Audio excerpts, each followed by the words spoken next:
Hello everyone, আসসালামু আলাইকুম। This is focus ভাই স্পোর্ট জোনের পক্ষ থেকে আপনাদের সকলকে সুস্বাগতম গাইস।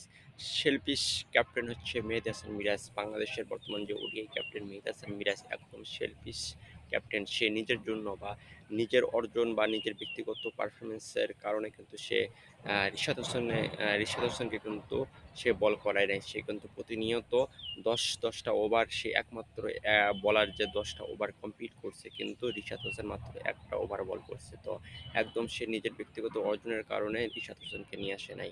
একদিকে নাহিদ রানা কি দুর্দান্ত পারফরমেন্স করে পাঁচটা উইকেট, প্রথম ৫টা উইকেট সে নাহিদ রানা নেয় এবং উইকেটের জন্য পরের ব্যাটসম্যানগুলো যেন আউট হয় বা উইকেটগুলো যেন মেহেদী হাসান মিরাজের ঝুঁটিতে যায়, এই কারণে কিন্তু সে বল করে যায় কন্টিনিউ ১০টা ওভার। সে একমাত্র বলার, সে ১০টা ওভার কন্টিনিউ সে করছে কিন্তু। আর মুস্তাফিজুর রহমান ৪ ওভার, আর রিশাদ হোসেন মাত্র ১ ওভার, তাসকিন আহমেদ ৭ ওভার।